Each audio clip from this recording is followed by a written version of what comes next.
Another day, man. Yeah, man. Super Bowl next week. Sitting at the house, messing with our feet. Man, well, come on, man. Come on, man. That's what we do, man. Super Bowl next week, and we mess with our feet. Oh man, say we sorry for being late. We was trying to get my boy Big Games in here and all that. If he can come, he'll be here. He having some internet issues.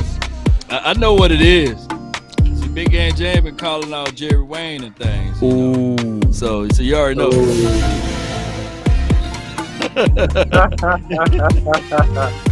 Oh man, it's conspiracy, man. Yeah. Hey, you right. You calling out Jerry. I had to think about it. I don't like his attitude. So, look at that man internet. conspiracy. Let me hear it again. Conspiracy, man. You bringing it back, Boss Cowboy, with that one. Oh man, conspiracy. Conspiracy.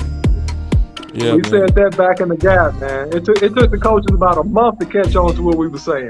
Oh wow!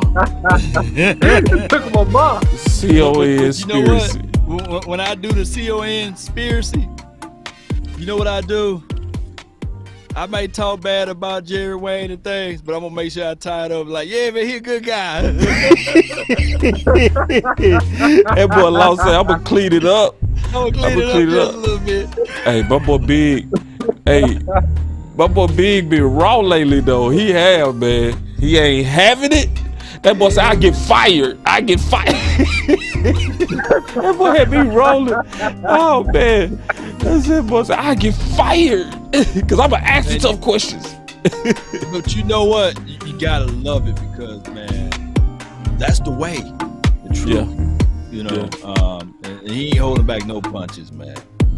He might still show up, man. He just trying to get his internet together. You know what I'm saying? So we still might see the big homie. You know what I'm saying? You know, so we go just rock. Yeah. Oh my God. Oh man. Big Game James go, he go, man. Baby Nuts Joe, he go all the way. Yeah, he do. Y'all boy, y'all. He said Baby Nuts. No, he go hard though. Go hard, baby. You know. He do, man. He go super I hard. wouldn't want it no other way, though, man. Yeah. See, you can do that when you're free. When you're independent, you can say it like that, you know? Man, I heard the analogy you said earlier this week. Oh, which one, big dog? What did I go off on? She's ready. Oh! Really? I was like, well, put this burrito down. Oh. Hey, Law, was I lying though? Was I lying? Oh, you wasn't lying. Flag on the play. Oh, flag on the play. I got it from you, big dog. Hey, man, that was a good analogy. Hey, I learned how to let my hang watching you, big dog. Oh my goodness. For real. You know, I had my coach say the same thing to me, man. My coach. He used that example. Except it was a cleaner version. He said, see this orange? If you bite wrong, it tastes nasty. Ooh. Right. The whole is tastes nasty. Yeah. You gotta take your time, you gotta split it. Yeah, man. Nectar's into the inside. That Killer Moore got a smell to him. He got a smell. You know. Hey, but right now, Killer Moore's our lady, so we gonna work it out. He our lady. Yeah, so we gonna have to work it out. We gonna figure it out. You know, he our woman now, so I can't keep abusing him. I gotta treat him with kid gloves. Kid gloves. All right. Yeah, man. All right, so we got the final word, man. We hoping the homie come up in here. Big Game James. We still got his camera ready to go if he does. But what's up, fellas? man. It's all Man, good, feeling man. good, man. We got the draft coming up, a lot of draft talk. We still got a lot of Cowboys news. Hey, before we get into the content, guys, man, don't forget to like, share, and subscribe, Law Nation, all right? Don't forget to like, share, and subscribe, Big Game James, and also Boss Cowboy Sports, all right? Turn on your bell notification icons, man, because we got a lot to say. We got a lot of sauce tonight. And, hey, tell your friends, family, and loved ones to tune in. Right on. Yeah. All right, so we can start so many different places. It's been a lot of negative stuff. Let's start with some positive this time. Can we do that, fellas? Okay. Let's start with some positive stuff going into the new season, because I do think this is positive. I want to kind of get everybody's opinion on this, and we're gonna just kick it off with Will McClay. Here we go. With the jump that Terrence Steele was able to make from year 1 to year 2, being that swing guy, being all over the offensive line, it seemed to me like he was able to hold his own for the most part this season. He struggled a little bit from here to there, but he's a growing player, a young player. He has time to develop. How impressed were you with his play so far this season, or this season? I mean, he did an incredible job coming back. After he played his rookie year, played a lot of snaps his rookie year. He came back stronger. He came back more determined. And that's the unique part about him. He played both sides. And, yeah, it's not ideal. But at the end of the day, there's not enough quality offensive linemen to go around 32 NFL teams. People make mistakes drafting guys in the first round, the second round, and don't get the level of performance that we got from Steele. So Wait! Let's just pause right there. Wait. Let's start to the game. Oh man, what a hand clap. Oh, whoa. Sexy chocolate. Oh, sexy chocolate. Oh, who want to kick that off? Who want to go with that? Well, let me go first, because I know that the OC he's so right on with his offensive line talk. But I'm gonna tell you guys, the growth aspect of Terrence Steele, who we were saying reserve Steele, 211 last season, the season before last, and for him to get out there to win the award, I thought that the Cowboys were just selling us that beef sugar. You know what I'm saying? Right. I caught myself. They were selling us that bull sugar, you know? Right. About, he won the off-season award. He's stronger. You can see the traps. You can see the veins pumping out through his arms and stuff. We thought that they were just selling us stuff. And when the preseason hit, it was still installments, right? So he really didn't look that polished in preseason. But baby, week 2, all the way up to a 6-game winning spree, that boy was good. That boy, look at the muscle. Look at the muscle. Now that's his rookie year. Look at that rookie year arm. Now I'm gonna see. Look at the highlight. That's so true. Year arm, it was just flabby. It's but true. If you look at this past year arm, he got triceps, he got muscles, veins popping. That's true. Out. Man, y'all pay attention, man. Yeah. Speak low. I think that Will McClay was right on the money with him. Go ahead. Yeah, man. So this goes to the credit of Will McClay, man, at identifying really talented people and getting the right type of people in the building. So shout out to Will McClay, which is why the Cowboys will always have a chance, right, on a positive note, because he does a fantastic job of evaluating and getting gems and getting talent and getting cultural fits for the Cowboys. Terrence Steele is a guy, man, that played just about on the Pro Bowl level. If you look at the NFC tackles that went to the Pro Bowl, nobody played better in the NFC at right tackle than Terrence Steele did when he was starting at right tackle. Nobody played better.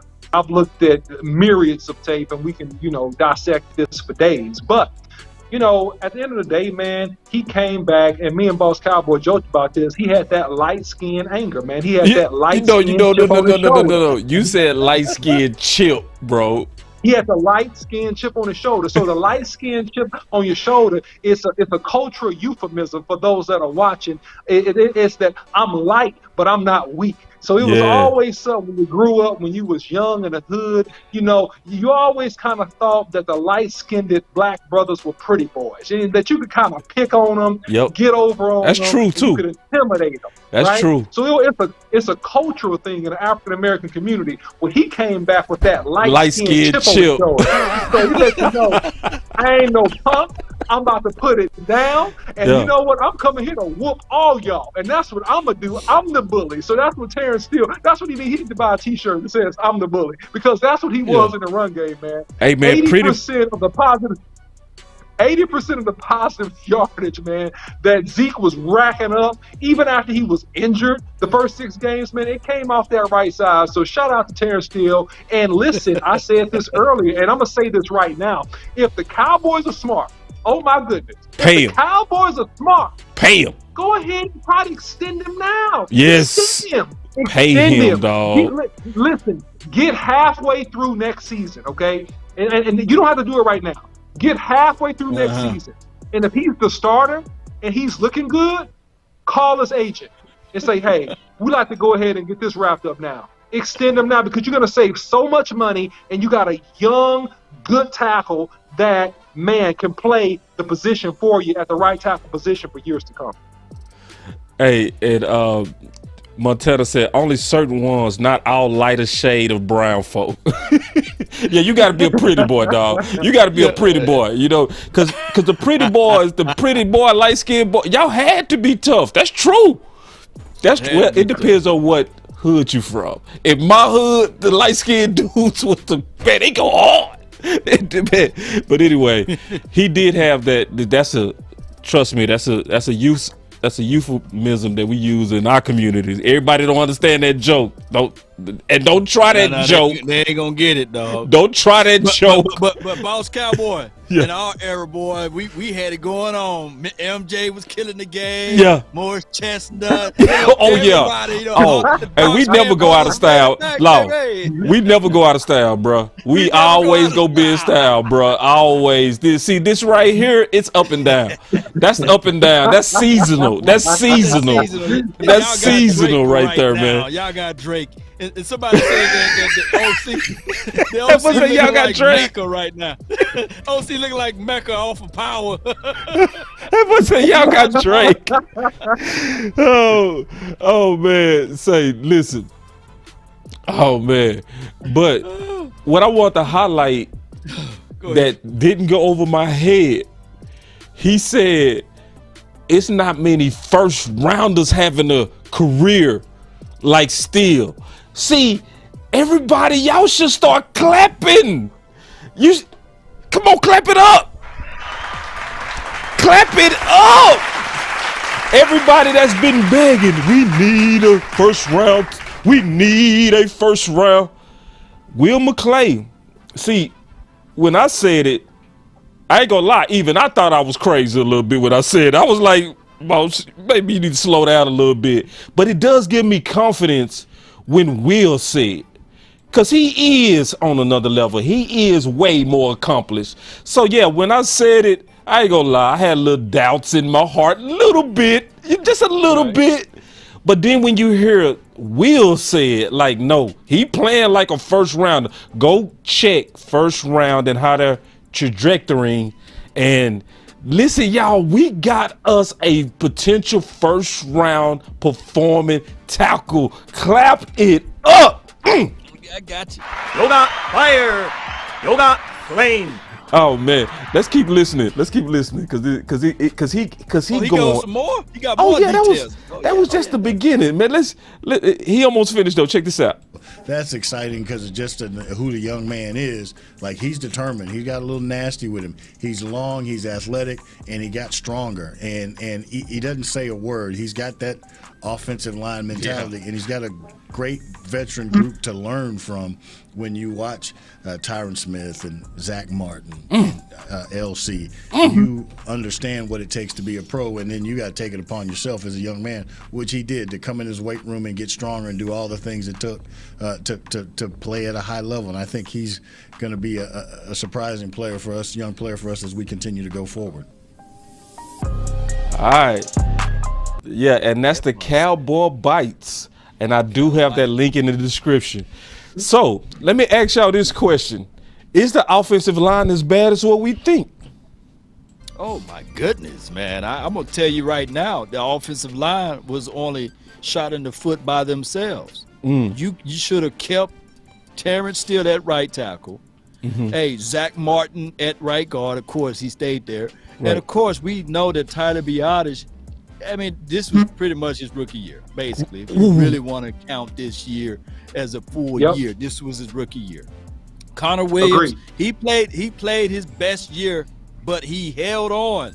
You know, so I have to get him an incomplete grade because he had 14, 15 penalties, right? And then we had my guy Terrence Smith. So my thing is, what the Cowboys did wrong was they changed the horse in the middle of the race. Old folks say that all the time. I'm from the country. Don't change the horse in the middle of the race. Or for the younger folks, man, who listen to Luther, he said, love the one you with.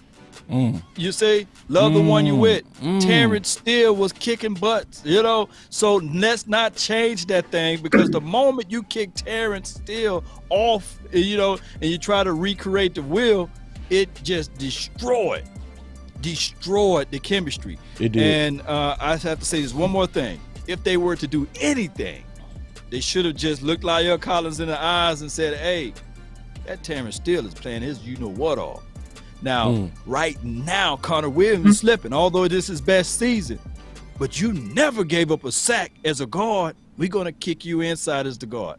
Not Connor McGovern. I like what Connor McGovern was doing, but he wasn't ready for left guard. I digress. Yeah, great points, Law. Great points, Law. I think that, you know, this always goes to, you know, you can have filet mignon and potatoes and mushrooms and lobster, but you know what?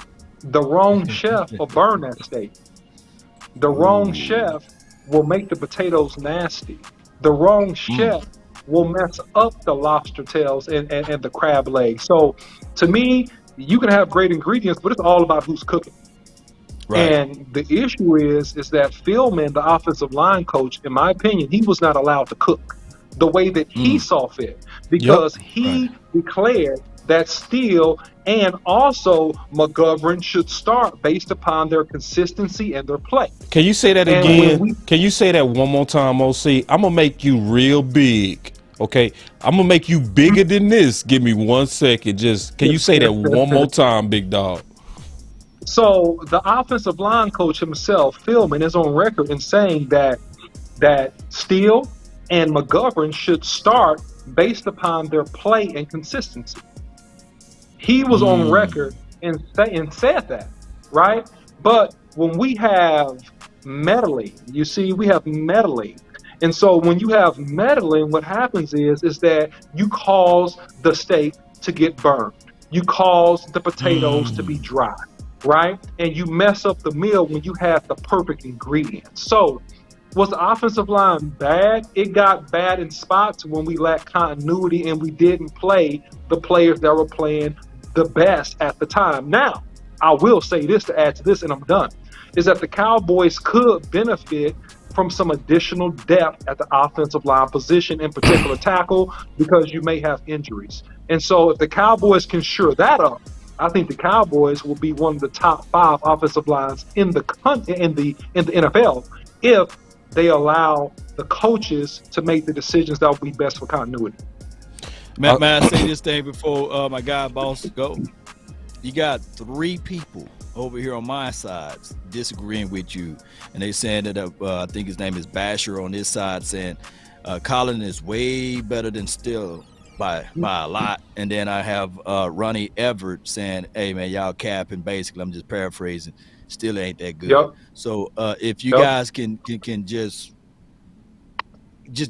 say what is really the problem with Steele, and why is those 2 guys or 3 guys over there saying that Colin is a whole lot better than Steele? Can you just break that down for everybody? Yeah, and I will, just in a short term, and respectfully to your audience, we did do a video and a breakdown of Steele on Boss Cowboy Sports. And so, look, Law Nation dropped tremendous content, and he's the man with the plan. But if you want to just get caught up on a breakdown on that, we did a breakdown on Boss Cowboy Sports, breaking down the plays of Terrence Steele and even Lyle Collins. And if you look at the tape, you decide for yourself. I won't judge for you, but what I can say, since I've studied this extensively, is that you have more push and better run plays off of Steele's butt than Collins. And you also had a better pass with balance and quickness versus premier pass rushers when Steele was starting versus what we saw until probably the last game. Right now, Collins played really good in the playoff game versus San Francisco. He played really good. Yeah, that was his best game. That was his best game. This is his best game. This is his best game by far. So, but if you look at his body of work and you compare it, you will probably say that Steele, if you're honest, and you take away any biases, you probably say that Steele played better. And that's what we're talking about. We're not talking about the big name, the guy that makes the most money. We're talking about the guy that actually played better and the guy that had the most productivity in terms of pancakes and dumping people on the ground and running downfield, doing just really athletic, freakish stuff. That will be Steele. Yeah. And if I can jump in real quick, because it was said that we was capping. Right. I would say this. Don't trust me. Don't even trust you. Trust the film. So you can go to our channel, and there's nobody out there that has a breakdown side by side of Lyle Collins versus Terrence Steele on the run game and pass game. This is the only one you go see. So, and I'm going to say this. I used to think like you, sir. I did. I used to think that Lyle was better. But I actually broke down the tape. I cut it up. And when I cut it up, I had to address what I saw. So, like, you can say I'm capping. You can say the OC capping. But do you really think Will McClay is capping? I mean, that's a fair question, and I'm not mad at anybody that disagrees with us. But come on now, like it caught up because it's true. You know what I mean? That's all it is. It's true. So I just say, go watch the film, go to our channel, go watch the breakdown, and then I put it like this: when we did this law, and when we did the side by side breakdown, we had everybody vote. I said, hey, based on what y'all just saw, run game, pass game, everybody that's in the chat, who was better? It was 100% Terrence Steele. And you know this, Law. You can't get 100% of Cowboys to agree that the sky's blue when it's blue. Right. You know that. Right. But it's so obvious. So the truth is this. A lot of us don't have time to break down offensive line tape. So we trust the opinions of others. And a lot of people have said over and over and over and over and over and over and over again that Lyle is better, but it don't match the film. It's just what it is. No doubt. So, but I'm happy. I'm just happy that Will McClay is saying what we was saying. All of us was saying. Like, the dude was balling at that right tackle. He gave up no sacks at right tackle. And you heard Will McClay say, we put him at a disadvantage having him play both sides. You heard that, Law? Right. So right, I heard that, yeah. Yeah, so yeah. He was put at a disadvantage, and some of us, I think we go catch up next year. But I want to talk about the offensive line real quick from a general standpoint. Because it's been a lot of panic. I've been hearing about the Iowa center. I checked him out. He sometimes struggles with power. Come on now, I'm gonna tell the truth. I'm not gonna lie to you. He sometimes struggles with power. He's the new toy that everybody's excited about, but go really use your eyes. Technically, he's very athletic. He's very athletic. He moves very well. He pushes very well. He has an extraordinary push at the point, but he also can get pushed back. And he's a Remington Award winner. Guess who else was? Tyler, your own guy. So, and I'm not Tyler for Tyler, huh? Yeah. So it's like we don't even like. I'm honestly not understanding how center is thrown in as a major liability. I'm not seeing it. I saw it earlier, but I dare anybody pull up some late games and show me a real breakdown where Tyler Biadasz is the breakdown of this offensive line. I'm not seeing it. I'm gonna let you go first, Law. Do that. Oh my gosh! Offensive line videos that burns your eyes, right? There's no. I mean, when you watch offensive line videos, you gotta focus. A labor of love. Yeah, you gotta focus. Now the center, you gotta focus in. You gotta be like this, Law. 100% of the time. Yeah. And that's one of the hardest positions to learn, center position, because you pretty much, you calling out the assignments, you pointing out the mic, you touches the ball 100% of the time. And that is a situation, whereas once the ball is up, you got to position yourself to anchor that spot in. And when you got somebody who's light in the pants to the left of you, and I'm not finna say his name, Connor, but his name is Connor, it gets very overwhelming, right? And the offensive line is one group that if you are only as strong as your weakest link, right? So teams figure things out. That's why I say all the time, your big boys, like your one techs and some of your three techs, majority of their sacks come in the late third, in the fourth quarter, because that's because they are putting that big body on those boys and they give in to that pressure and pressure bust pipes. So I look at it as relates to this offensive line. I know that Tyler Biadasz had some issues with power. I know for a fact that Connor Williams had issue with power. For a fact. When you have two, for a fact, that ain't nothing to go and say, hey, let's the fact checkers check it out. All you got to do is go watch some film, baby, and you see some boy getting picked up and move out of the way, you know. And it's Connor Williams, and majority of his holds, I know we are the Cowboys, right? We on the magnifying glass, but majority of the holds were because he's reaching, lunging, and I know that my guy, the OC, can break that down a whole lot better than what I just said by him reaching. But neither here nor there. The offensive line, far as that part of it, needed to be stronger. Yeah, and so if you look at hold on.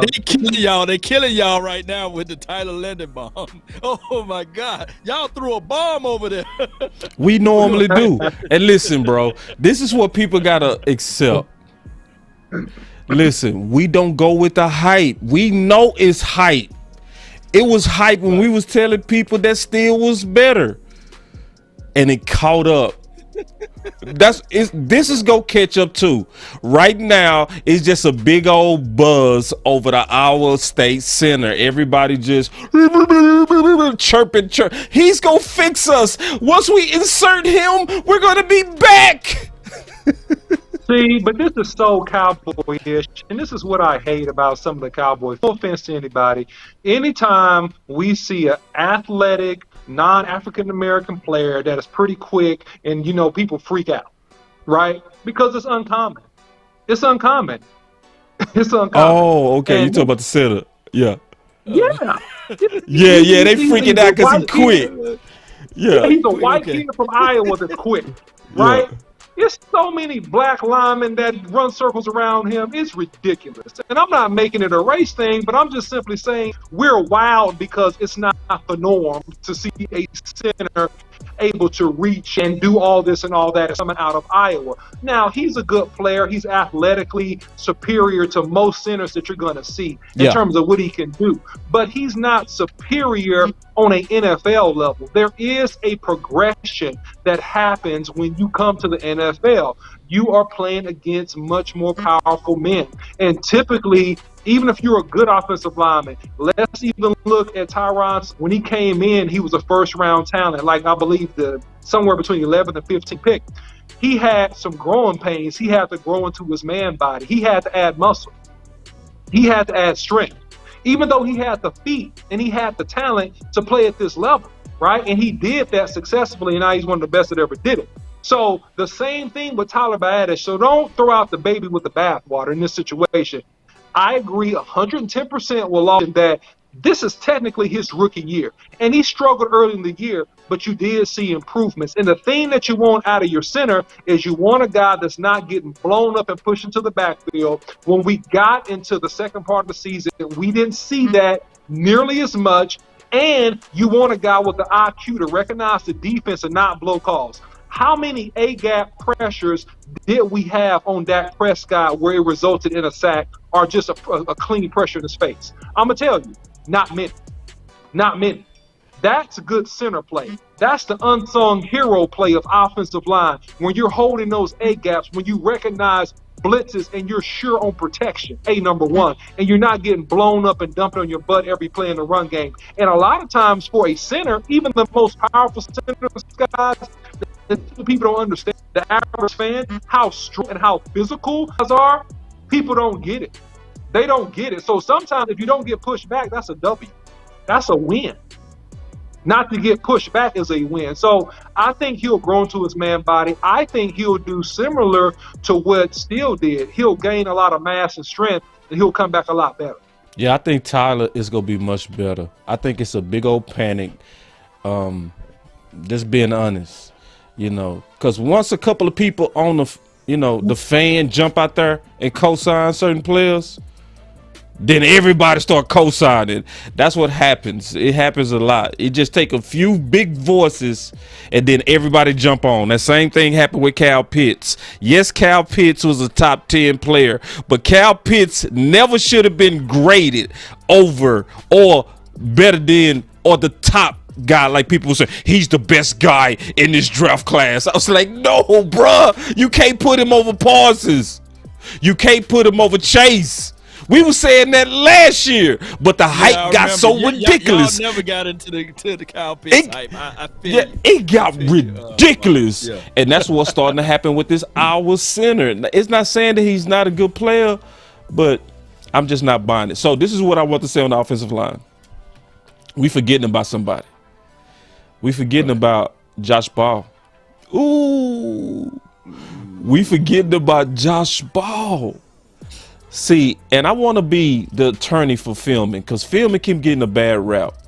A lot of people keep saying it was filming that did that rotation. It was not filming. It was Jerry. It was Jerry. Political pressure. Yeah, he had to because who was the guy saying Lyle is the enforcer? Who was saying that? Yeah. That was Jerry. He was the one that said both of those guys are the same player. Now, you played, Law. I played, and the OC played. What's the rule, whether it's Little League, high school, Division I, NFL?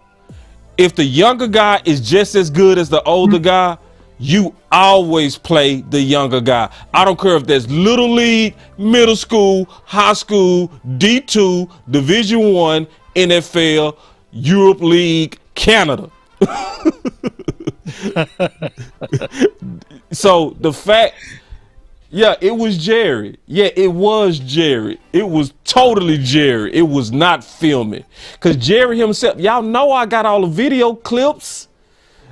I got the video clips. Jerry himself said it was filming responsible for lobbying for Steele to start and developing him to what he became. Yes, this guy.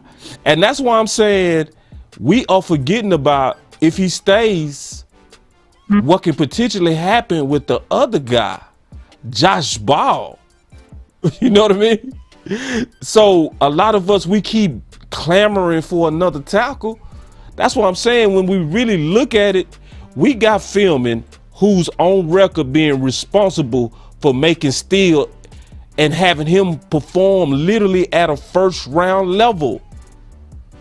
A first round level. Can he do it again, Law? What if he can do it again and make another one out of Josh Ball? Just what if? Man, you bring up a good point. You guys right on it, man. Great points, man. I think that Ball, dude, he got good feet. He plays. Look, regardless of the situation that happened in college, of course, we get it. Domestic violence is something that is frowned upon. And I'm glad that he came out of this thing innocent or what have you, whatever the charges were dropped.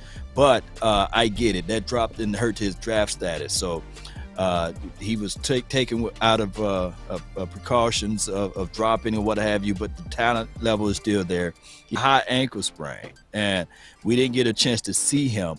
And I think what the Cowboys wanted to do is pretty much hide him and stash him, just like they did other players in the past. And we will find out. That's why it's so important for us to go out there to Oxnard and training camp to see with our own eyes what Josh Ball is going to bring to the table.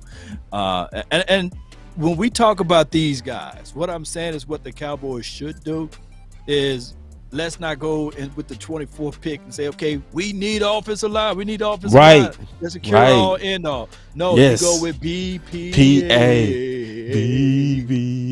Best player available. Yes.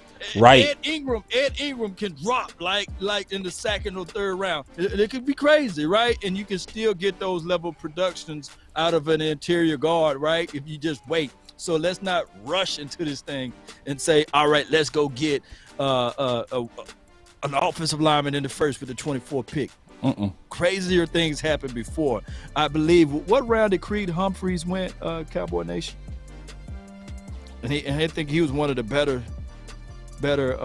centers last season, or better offensive linemen last season, and he wasn't a first round draft pick. I think he played good for the Kansas City Chiefs.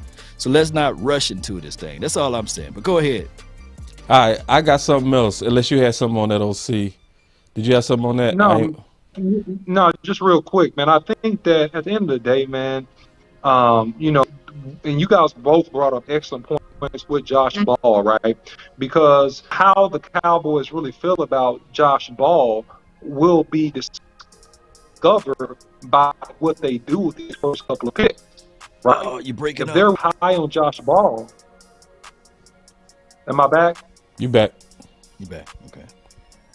Okay. If they're high on him, then they'll draft another time. If they're not, they may do it within the first couple picks. Cool. All right. So, yeah, and you right, because you was breaking up when you said, but I heard what you said. Maybe they didn't hear what you said, so I'm going to repeat it. The OC made an epic point. The fate of the Cowboys is going to be determined about how they feel about Josh Ball based on the first picks. The primary pick is going to show you their faith in Ball. I agree with that statement. You was breaking up when you said that, but that's a powerful statement. And if we don't do anything, it's going to be a lot of anger, but that's also, to me, to your point, OC, is signaling a lot of faith in him and his upside. So now, yeah, and let me just say this again. If the BPA approach is best player available, it's not what do you have on your depth chart. So I'm just saying, if Tyler Landenbaum, according to their draft board, is their best player available, then Law Nation said, hey, let's not think twice and three times about it. You pick them. Or if you have guys that tags or touching, what have you, and you know for sure you can trade back and still get that person, then do that. I think that's what the Cowboys did last season, right? They knew for sure that their best player available was still Parsons, but the team needs of other teams that they kind of gambled a little bit, and they felt as if though they can move back, grab an extra pick, and still pick Parsons. There's nothing wrong with that draft strategy. Just stand firm to what you believe in, though. So, real quick, a lot of people obviously been hearing about this new receiver coach. So, I didn't talk to you about it, Law. I didn't talk to you about it, OC. But now we get to talk about it. This new hire, Robert Prince. This is an article about Patrick Walker, where it's a 2-minute read. He kind of get into, his background with Detroit, Boise State, all that kind of stuff. And this is another article about R.J. Ochoa, talking about the new receiver coach. So I want to get y'all thoughts on, the new transition, the change up at receiver coaching, and see what y'all thoughts are. You want me to go first or the OC? Since you talking, you go. Okay, well, it's two ways. There's cons and pros, and I'm gonna start off with the con part of it. The con part of it is, okay, it sounds like more of just like with the philosophy of Garrett guys. Yeah, you guys remember that? Now it's more guys, right? With that being said, some of the things, the voices are getting quieter when you have this type of situation, especially we talking about the fact that you got somebody that can really echo what the coach is saying, and then also be like that Trojan horse to say, hey, this is what they're saying about you, coach. The OC, the offensive coordinator. So that is the con part of it. But the pros part of it, now Kellen Moore can talk to the wide receiver coach and explain, okay, these are the things that I'm looking out of a route concept, and this is where I want my guys to, at the top of the route, to pivot, to shade, to drop their hip, sink, come back toward the ball or what have you. I think that communication will be stronger with somebody, because on top of that, Robert Prince can also correct Kellen Moore when Kellen Moore probably have a philosophy or ideal, and Robert Prince can say, no, back in Boise, this is the reason why I had the wide receivers do this, right? Remember, I was coaching the wide receivers. Now they can have a common ground where they can recall some things. Now, far as Robert Prince, his resume, what have you, he's been bouncing around from team to team. So that's a cause to pause. But outside of that, I think that the voice would be unified by having somebody that's familiar with your system and what you're trying to put out there. Somebody said, yeah, it's like double jeopardy, right? I feel you. But go ahead. Yeah, guys, I almost dropped a video on this and I didn't have time to do it. So I'll just say what I think about this just really quick. This is a double down and a commitment to help Moore be all that he can be. It's an right. endorsement and it's support, for Kellen Moore. And this is to say, hey, we want your system to try to work. And really, the big loser in this situation is unsullied times 2 Mike McCarthy. Because why in the world did Mike McCarthy not really have a say in the new receivers coach with all of his experience, pedigree, and coaching connections? This is creating a larger chasm of unempowering the head coach, which in this lens I hate. If it works, then guess what? Kellen is going to get all the credit. If it doesn't work, Mike McCarthy's going to get all the blame. So he's in a catch-22 situation. And in my opinion, this coach, here's a greater question, okay? Here's a greater question. Why do you think the current wide receiver coach declined a contract extension? That's why they hired Prince. He declined. They offered him a contract. He declined it. And I won't speculate on everything, but I'm going to say it was definitely some things that man didn't like. It was definitely some things that he didn't agree with for him to decline that contract. 100%. And it had to have some gag order in there. Had to, because like you said, nobody really walks away from money and try to uproot their entire family out of Dallas, right? To not coach up. Think about this. Amari Cooper and CeeDee Lamb, a young guy like CeeDee Lamb, you sit there and say, no, I'm going to try to coach this man. He was first round draft pick. But go ahead, the OC. Yeah, no, you're perfectly on what I'm talking about here. So this is kind of a boom or bust situation, and I'm not going to say that Mike McCarthy will be the only blaming cause, because it could be, well, Kellen Moore, hey, we gave you everything that you need to succeed, and now, hey, Kellen, we got to move on, or we got to take control. But I don't like it. I don't see Prince as a coach. I see him as a system guy that understands what Kellen wants to do, that double downs Kellen Moore's system approach. I don't see him as a championship or winning type wide receiver coach. He was with the Texans this past year. He was with, for the most part, a losing team with Detroit the last 7 years before that. So it's just a good old boy. Support our guy higher, man. That's what it is. No doubt, no doubt. Yeah. Well, I do see some goods and bad on this. This is definitely what you said, OC. This is not a doubling down. This is a quadrupling down on Kellen Moore's system. This reconfirms what I've been talking about with the Scrooge. Mm-hmm. And because, I did that video and I was explaining how if you a capitalist and you watching Kellen Moore with Boise State, who had average athletes, right, go 50-3. Basically, they did more with less. That's speaking the language of a greedy person. Greedy, right? That's you go give me more for less.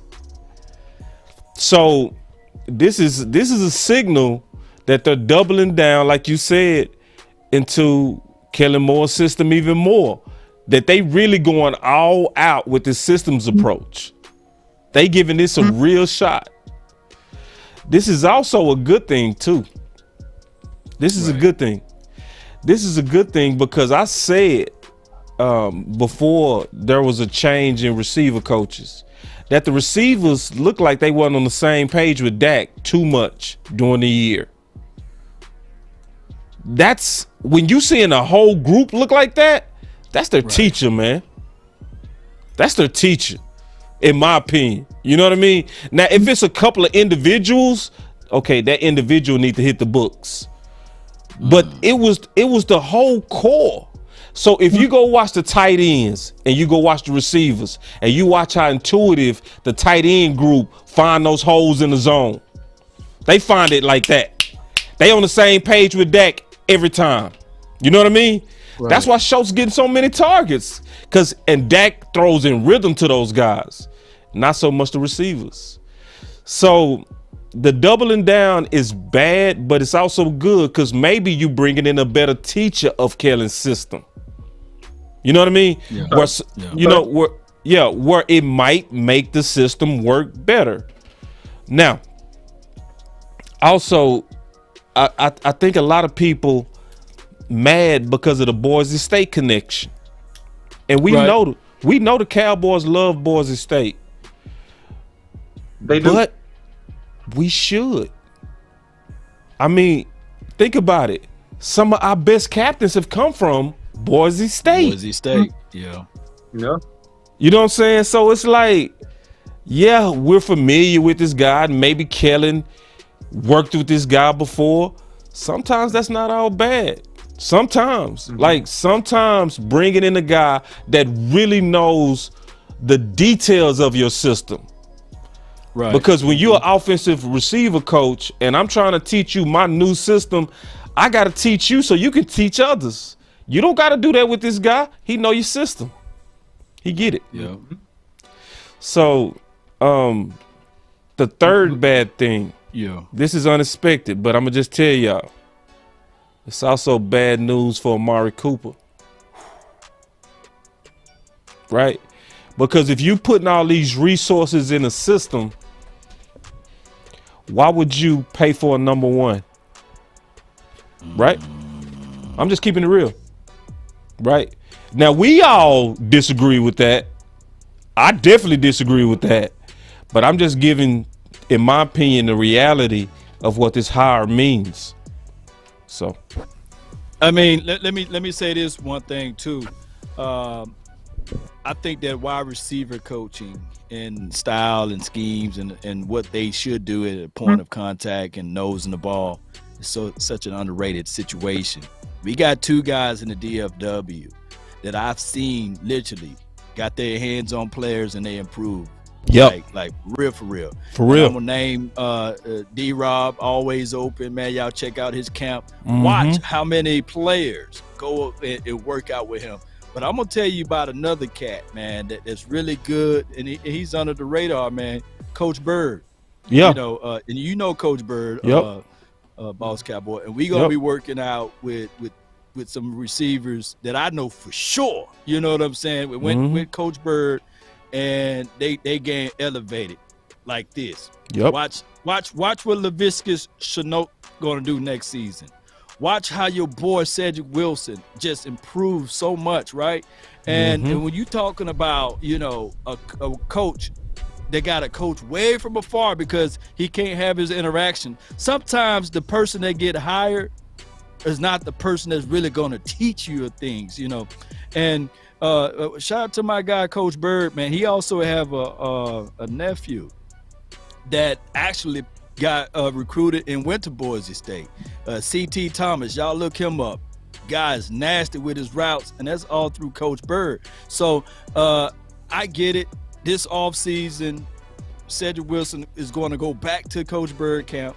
Also, we're going to be working out with TJ Vasher. He's TJ, man, when y'all see him in person, the OC and Boss Cowboy, you're going to be like, God, dog, right? That dude going to be nice, man. And I'm not trying to pump him up or anything, but just watch. These guys going to improve from year to year.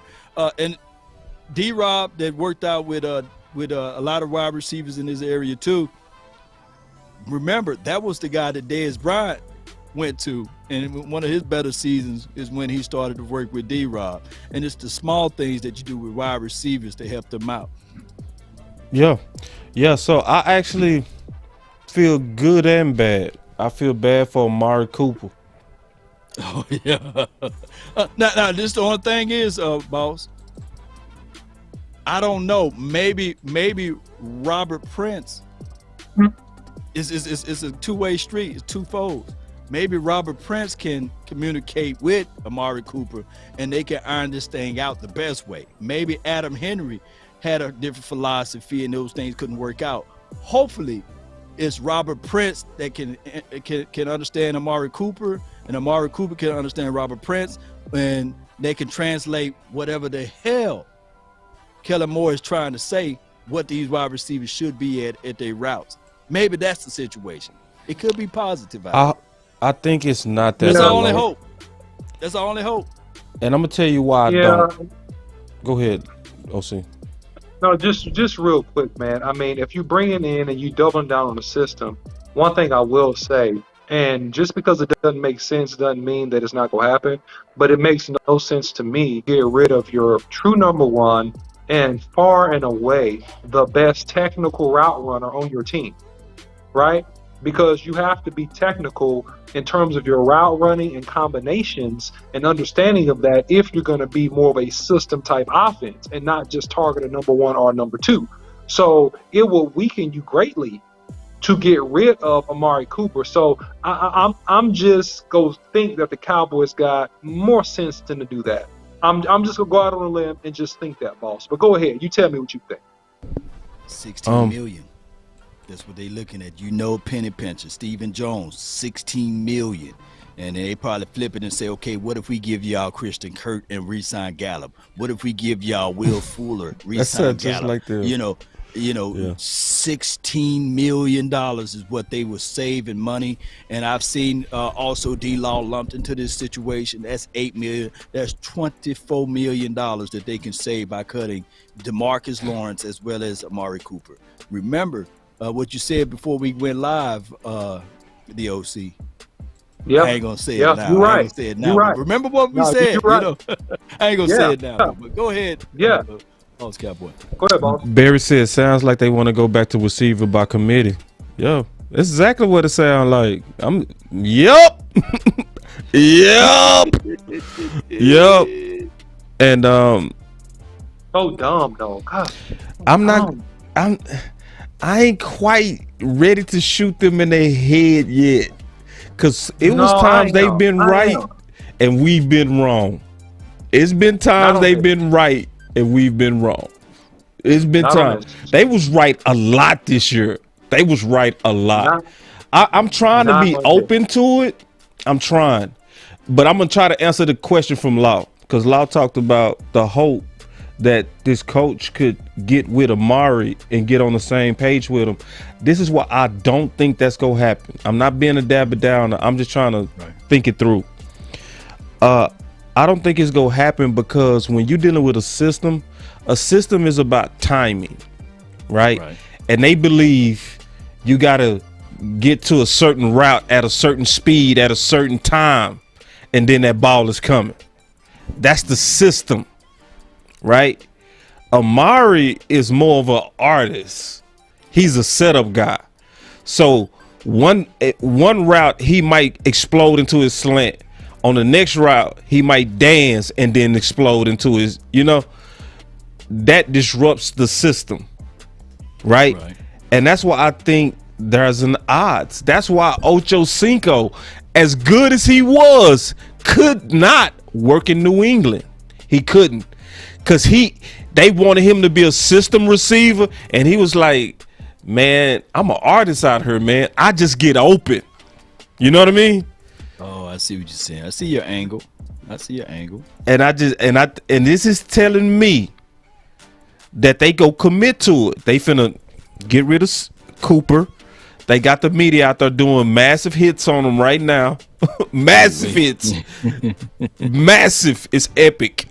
They talking about trade them today. This morning they talked about he wasn't even a top 10 receiver, so he's not a number one. They going crazy. They have lost their mind. Yeah, they try to get him out of here, dog. That's messed up, man. That's so messed up. That's so dirty, because at what expense, man? I understand about the precision and the timing and all those things, but the issue is that if you run the same route the same way all the times, guess what that's going to lead to? Interceptions. Because you go run up against a guy that can cover, and that's how your routes get jumped. And that's how they roll coverage, because they understand exactly what you're going to do, and they shut you down when you play against tough defenses, which is what happened to the Cowboys offense this year. So we should learn by history that this is not going to work. You have to have athletes that can beat other people. A man, as Michael Irvin said, playmaker, a man got to beat a man. At some point, a man got to beat a man. And it don't matter what system you have, your players that you have to be superior athletically, speed, skill-wise, to beat a man when you play against another talented player. And if you can't beat that man, you're going to lose. That's bottom line. You know what? You're on the point with that, but we talk about these wide receiver coach. There's one coach that I know KM is back, but there's one coach that I would love for him to not renew his contract, and his name is Doug Nussmeier. Yes, and I just wish that the Cowboys understand that. Hey, we need some hard-nosed coaching up in here. Yes, and I guarantee you my bottom dollar that Doug Nussmeier mixed in with Kellen Moore is not holding. And look, before y'all come at me with the pitchforks and everything, and saying the Law Nation is hating on Dak Prescott. No, that's not my angle. But hear me out before you shank me with the butter knife. I just want somebody that can relay the OC information to the quarterback, from the quarterback coach trying to relay it and saying, okay, this is what I want you to do. And I want to see not Dak Prescott sitting on the bench with his head down.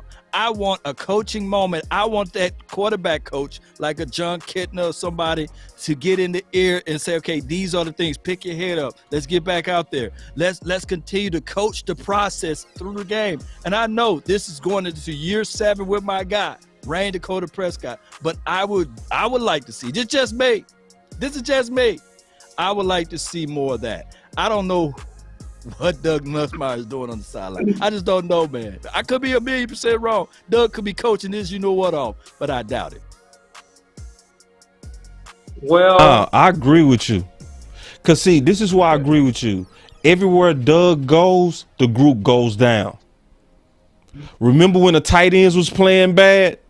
Remember when Blake and Schultz was playing bad? Doug was their coach.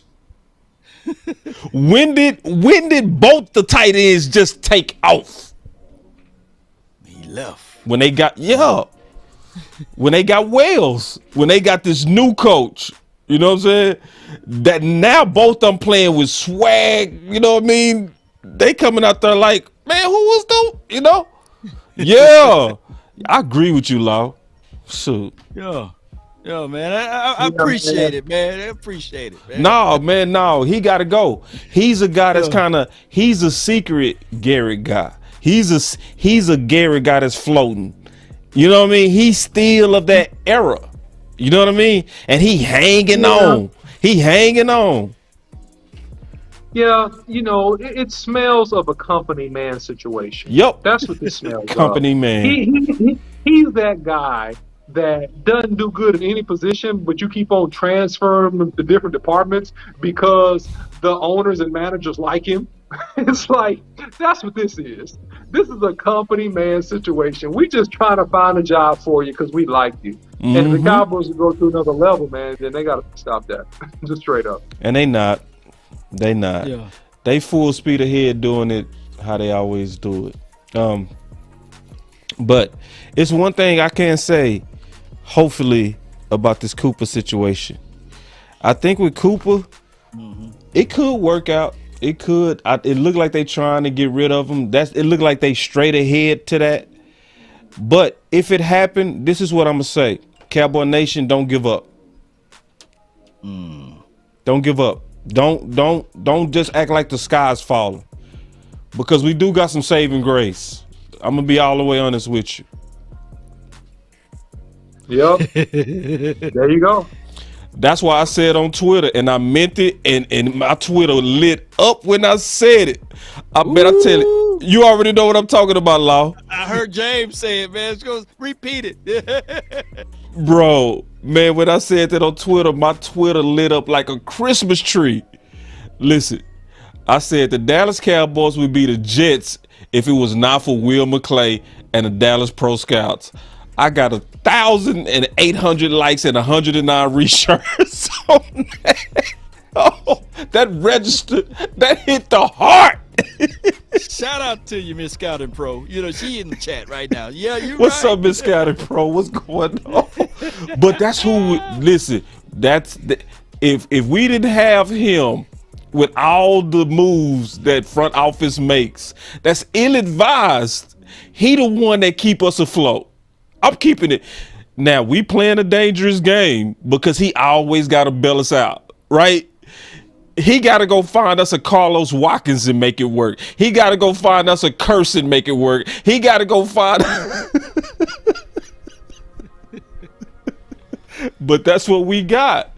So even though it would look bad without Amari, I'm still going to be hopeful. A little bit. Just a little bit, because they giving him his full shot though. They giving him a full chance to give his system a shot. And you said, and see, this is the trick to it, OC, because you said something. You said it ain't gonna work. That's what you said. But this is the trick to it. It actually does work. It just works on sorry teams.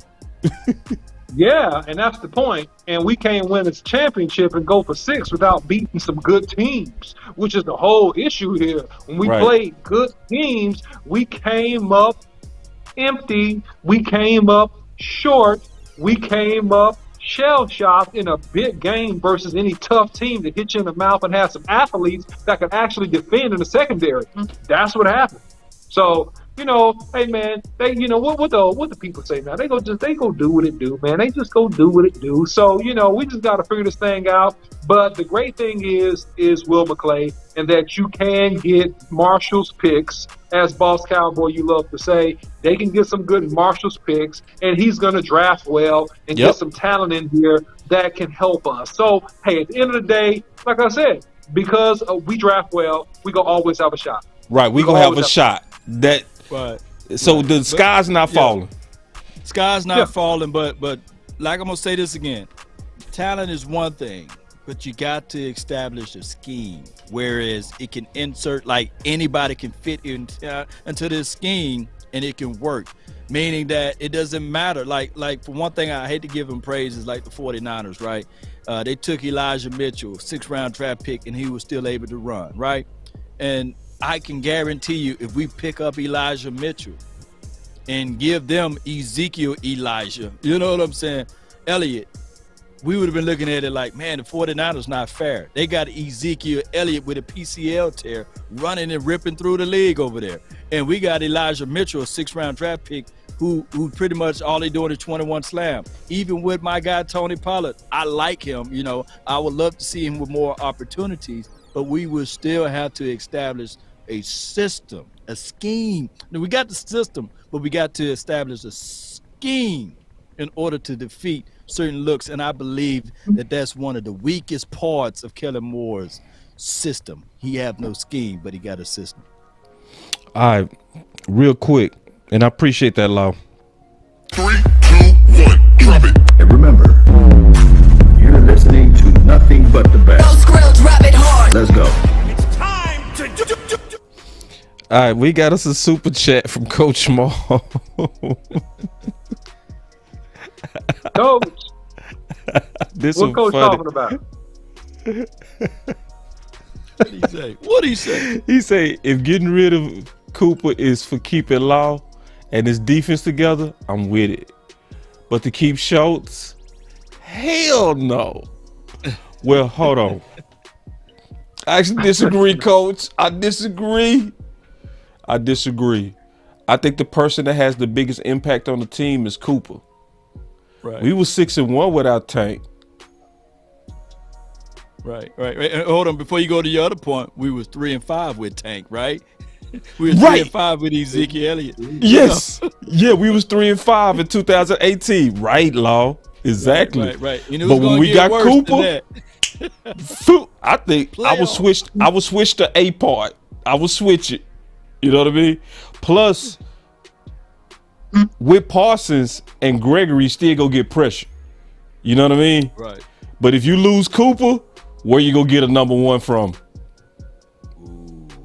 So I will switch your A part, but you might be able to talk me into it. Coach real smart. He might be able to talk me into it. Oh yeah.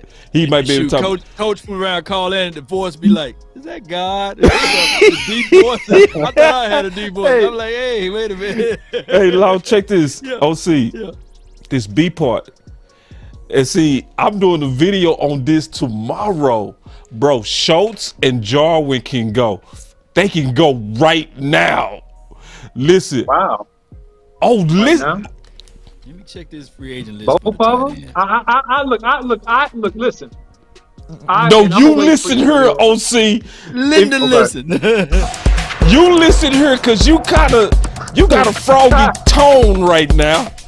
You got a tone like you ready to leap. Yeah, Are you ready to I'm ready. leap at what I'm saying? I'm ready to leave. I'm ready to leave. Okay. Because I'll let you go I'm gonna first. tell you. Let's go. No, listen, man. Schultz, I understand.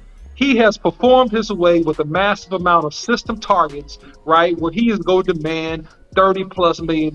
That's too much. He got to go. Let him go. But Blake Jarwin has been hurt. He's a vertical threat. He strengthens the offense, especially with what you just said about Amari Cooper getting excommunicated from the Dallas Cowboys. So leave him intact. You already paid the man. The man has speed. He can catch the ball downfield. He can stretch, and he can do a lot of things within your system to help you be successful. So therefore, again, I'm going to tell you, like I said earlier, don't throw the baby out with the bathwater. You got to have somebody in here that can play interior in between the hashes and catch that football, Boss Cowboy. Let's be sensible.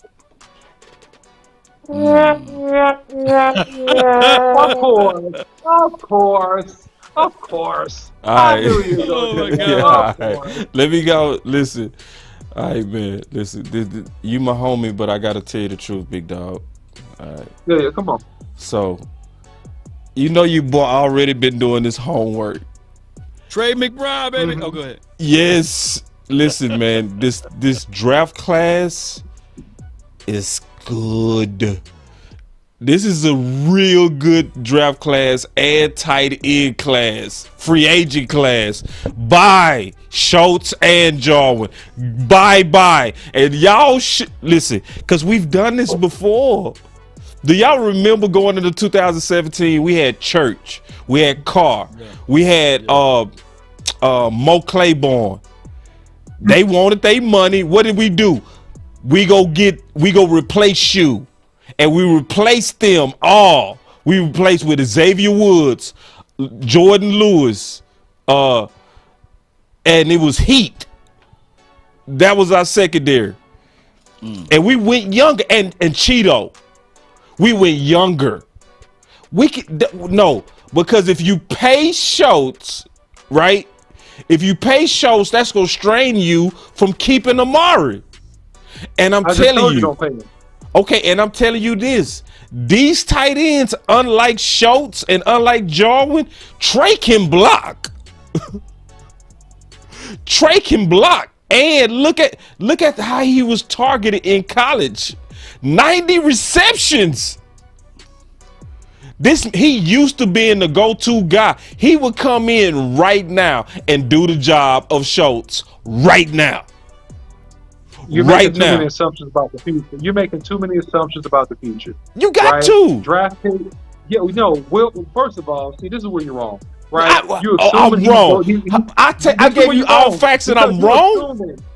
You're assuming that he's going to be. You're assuming he's going to be available at a certain draft pick. You're making assumptions that the top flight of free agent I didn't. You put that in my mouth. Yeah, I didn't make that assumption. I got multiple options, big dog. You thought I was done? Okay. Oh, you thought I was done? Oh, you thought I was done? Oh, you thought I just had one option up here? Oh no, this is Boss Cowboy Sports, homeboy. Yeah, Jake Ferguson. He's a low-key Jason Witten. Remember, I said that. Hold on. You're just too early, man. No, it's not. See, this is what I do. Nope. See, when somebody say what they see, they always do me like this, and then I be the one that be right later. I be the one that be right later, cause y'all thought I was reaching on Curse, didn't you? You thought I was reaching when I said Chase was the next Sterling Sharp, didn't you? Wait a minute. I called Chase Sterling Sharp. Oh, boss, that's going too far. That's too early. Oh, nobody. Yeah, I was the first one to call Parsons LT. Yeah, I was. Now everybody said, oh, now everybody. I just say what I see. And when I look at Jake Ferguson, I dare anybody look him up. Look him up and do your own research. You go see, just like Jason Witten, you go see somebody who does a lot of things very good. He does nothing elite. And that's why I'm calling him Jason Witten, because he does everything very good. He does nothing elite. But that's how Jason Witten was. But he was such a professional, it became elite because he was consistent everywhere. So I'm not calling him Witten. I'm saying his game is similar. But not even that. Okay. Okay. Likely. Okay, go ahead. Yeah, see, thought I was just show one. Bro, this tight end class is dope. Listen, that's why I said bye. Because I've already done my research. Now I looked at the free agents, I looked at the draft candidates, and I looked at how they play. I'm like, these dudes are dogs. You not gonna see a tight end like Isaiah Likely. You're not. No, they not letting you slide when you said Jason did nothing elite over here, man. You're gonna have to. Because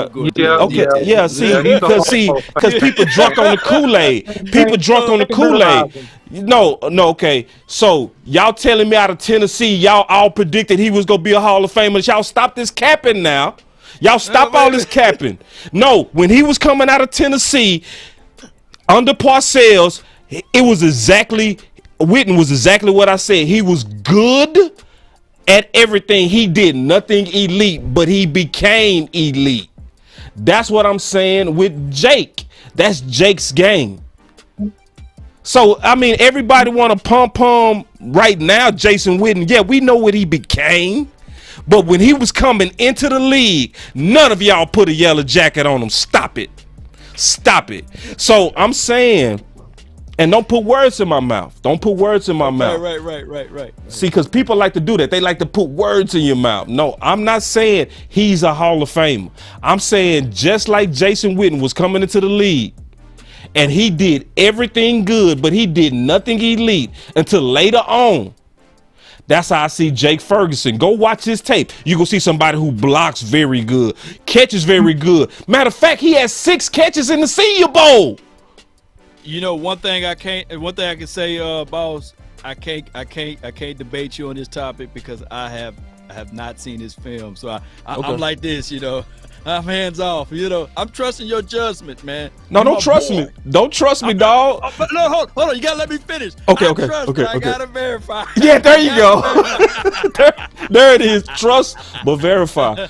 And I gotta verify. And I'm telling y'all in balance. That's why I'm saying get rid of Schultz. That's why I don't think I was like being judgmental. I don't think it's because I've done the research. But let me ask you this, though. Let me ask you this. Who is closer to Jason Witten now, Dalton Schultz or Ferguson? Ferguson.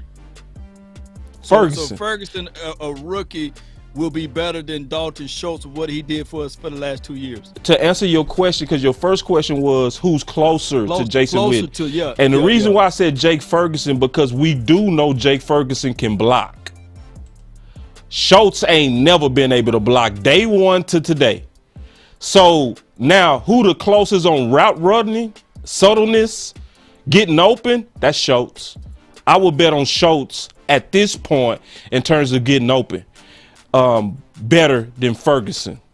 But I also know how Dallas used their tight ends. Dallas really don't do nothing fancy with their tight ends. When we break down the tight ends, there's nothing fancy that they doing. They mostly finding the soft spots in the zone, right? Or they running a lot of bootlegs, right? You know, like right there he got open, but that wasn't nothing fancy. Like if I just really break down Schultz and what he's doing, Schultz a lot of times is finding those spots in the zone, turning around, boom. Come on now. Like, and let's just really look at Schultz. I really want to look at what he's doing. Is what Schultz doing so complicated that you can't put he just found a soft spot, turned around and caught it. He go do this over and over and over and over. So why would somebody want to pay for this? I'm not paying for somebody to turn around and do buck hooks all day. Find soft spot. I'm gonna ask you this. So we got I'm looking at this free agent list, and before we talk about spending draft capital on a tight end, I'm looking at this free agent list, and what would be cheaper than Schultz right now would be David and Njoku. Would you like to pair that up with Jarwin? Yes. All right, because that's a yes. Yes. All right, let me see who else on this list. Evan Ingram, he got a dropsies, but would you like to pair that up with? Yes, I would take him right now. Okay. And of course, Zach Ertz, that's a long tooth. He's 31. Would you like take to pair him. that up with Jarwin? Okay. Yep. So these are all guys I'm looking at this tight end list. And you wasn't even finished. So, you didn't mention OJ. Oh, let me look at on the list. From Tampa. He gonna be cheap. He gonna be super cheap because he's not even on the top 100 list. Right. He gonna be cheap. And remember, he was behind Gronk. Yeah, Gronk is on his list. Gronk is a long tooth, man. So we can get a lot of tight ends that can come in here and catch them soft spots in the zone. Man, bye. Why would we pay 13, 14 million for a guy to turn around and catch balls? He not stretching the field. For David Njoku right now. Yeah, I take David quick. Jarwin is under contract. There's no way you can run him from that one, right? You know. Oh, if he's under contract, no. Jarwin is under contract. Yeah, Jarwin. Yeah, but you might want to cut him. But I'm saying, and I'm being honest. I like the classes. I like the free agent class. I like the draft class. I got confidence in it. You know what I mean? I can see if it's a weak class. Like last year was a weak linebacker class. And I knew if we didn't jump on linebacker in the first 2 rounds, we was going to struggle. I knew it. But this class, man, I think we going to be able to sit up with our feet kicked up all the way to the 4th rounds and know we go get a solid tight end. Not think, know it. What about that kid from Texas A&M? You didn't pull up him. Oh, I didn't even show him. Right? I ain't even show him, big dog. Something. I think his name is Jalen something. Yeah, the #1 tight end in the class. Yeah, he might might be available. Man, I ain't worried about no Schultz. Man, bye. I ain't worried about those Schultz, bro. Like, we could, and then this is the main reason why I'm not worried of Schultz. This is the last thing I'm gonna say. Look at our tight end history. Witten, he go down. Who steps up? Schwam, out of nowhere, right? Had the same production. Then he go down. Who steps up? Jarwin, same production. Jarwin go down. Who steps up? Schultz. So is it really that these guys are balling, or they just fit our system and we just dumping it off to them? The only one that stretched the field is Jarwin. Which is why you don't get rid of Jarwin, to my point. And I never said you keep Schultz because you're going to have to overpay him, but you don't get rid of a guy that can run intermediate routes and that can block and that can stretch the field, especially a guy that's young like him. Who can block? That a guy, well, he's a better blocker than Schultz. Let me say that. So yeah, say it right, big dog. Say it right. He can stretch the field. He can stretch the field. So I'm saying he's young. Why you get rid of him? Okay, that's a hater move, man. Okay. That's not a hater move, bro. You was embellishing. You was embellishing. No, I'm not embellishing. I'm telling you that Jarwin is a guy that can stretch the field. I said it a couple weeks ago. No, you start talking about that blocking. He's a better blocker than Schultz. He's a better blocker than Schultz. But is he a good blocker? Is he a great blocker? I'm a better blocker than Schultz, dog. I don't know. Let me think about that. See, man, you playing, bro. You playing. I don't know. Yeah, exactly. The fact that you got to think of it meaning you took an L, bro. And I'm telling you, you took an L on this debate. You being a better blocker. Oh, okay. Ha ha ha ha ha ha. That's what I'm talking about. Ha ha ha ha. So, yeah. So, look, man, you don't get rid of a guy that can stretch the field that's proven that he can make plays down the seams. And that's what I'm saying with Jarwin, right? Schultz, you're going to have to pay too much. For whatever reason, I agree with you, right? But why get rid of Blake Jarwin? That's my only contention in this whole discussion. Because he don't play, bro. He injury prone. Okay. Yeah, we can get some durable guys in here. That block and that stretch the field. Well, he's durable until he gets hurt, boss cowboy. You can't predict that he's not going to get any injuries when he gets into the building, that he's not going to have a mishap, a torn ACL, MCL, or ankle. You don't know that, right? He's durable right now because he hadn't been hurt, right? So everybody's durable until they get hurt. Well, you doing too much. Well, you doing... Just tell him. I mean, it's a lie. Okay, there you go. Oh, man. Dude, you really said that, dog. You really said that, big dog. My boy said, Law. My boy said, you're durable until you get hurt. That's true. Boy. That's true. Well, you consider that's not true, OC. Try that on somebody else, dog. Try that on somebody. All right. Try that on somebody. That ain't gonna work on me. And somebody said injury prone, Blake injury prone, not dependable. And somebody said Ingram injury prone. That's true. But that's also why you're gonna likely get him at a deal. David Njoku, baby. Yeah. But I'm cool with Blake coming back. I just, to Coach Mars' point, and I was just messing with you, OC. Just to Coach Mars' point, we got to be very careful, because what can happen is if we over co-sign Schultz, we go mess around and see him get signed, and we go watch Cooper walk away. So I just want us to be careful. Guy, Cooper, what'd you say? I'm trying to hold on to Cooper, man. Me too, bro. Me too. Yeah. What's our final words? I start. I'll go first. Go first, man. No, you the host. I'll go first. Yeah, so I mean, at the end of the day, man, hey, we got a new wide receivers, right? We got a doubling down of the system that Kellen wants to try to make work for the Dallas Cowboys, and hopefully that system turns into something that is significant. I pray, and I don't just hope, I pray that we keep Amari Cooper. I just think that's going to weaken our wide receiver core a little bit too much. Man, although I believe greatly in our draft ability and to get value, I just don't want it to happen. I just think continuity is a big part. So let's see what happens in the draft. And let's continue to push forward and dig into this draft class and see what happens with these free agents, man. That's my final word. Yeah, my final word is I'm excited for this off season. And I really do see that it's not as bad as what we might think. I feel like we do have some secret weapons that should keep us hopeful, because Will McClay has worked miracles almost every offseason.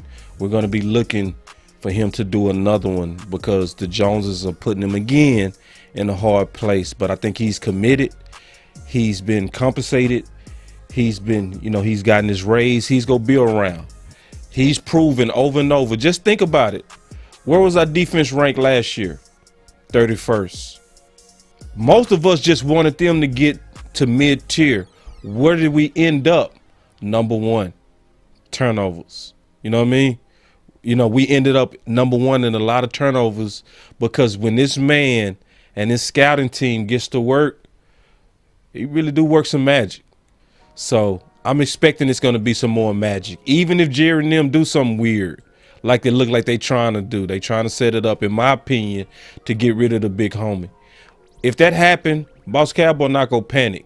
I'm going to be upset for just about 30 minutes, but then I'm going to get back to business, those days off.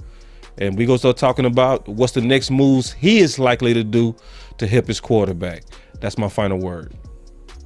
Man, brilliant points by both of you guys, man. It was wonderful talking to you guys today. I get it. We all would not agree on every topic, but that's what family is about, man, right? We talk about this and we have our disagreements, and then we bump shoulders, pump fists each other, and then we say, okay, let's get back to the drawing board. And this is what this is about, Cowboy Nation. Shout out to Will McClay. I believe, like you said, man, we are the Jets without him, right? We are the Lions without him, or we are the other teams that's without him. I've seen people commenting that we 12-5, and man, it's terrible, right? I get it. We want to host the Lombardi Trophy. We want to lift it up. But every journey begins with one step, and baby, I'm telling you, we are still stepping with this team, silver and blue, until we die. We stay true. This is the thing, Cowboy Nation. The free agency always come before the draft.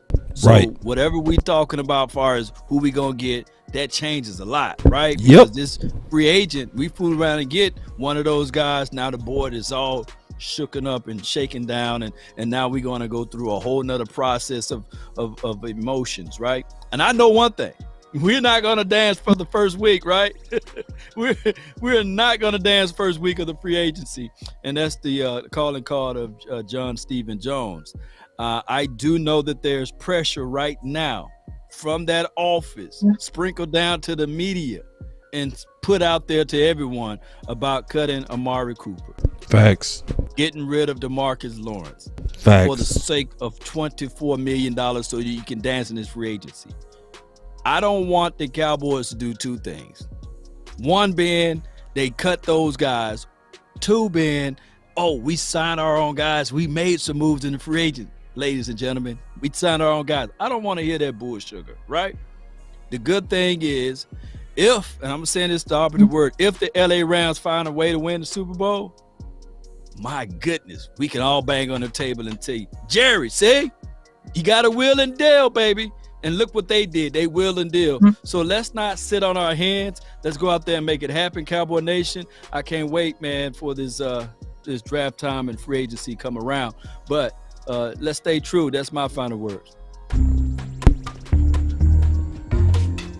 All right. That was the final word, man. Yeah. So appreciate that. We gonna have Big with us next week, maybe even this Thursday. You know how it goes. Oh, yeah. I forgot y'all do it double time. No. We might not. You know how that go, big dog. I'm just saying, if we do, it's the off season, so final word can jump off on any day. This depends on what happens. But yeah, man. Yeah, man. But we gonna get big next week, man. It ain't never the same when one of the brothers is missing. When Law is not here, it's not the same. When the OC not here, it's not the same. But we rock. Y'all stay up. Final word.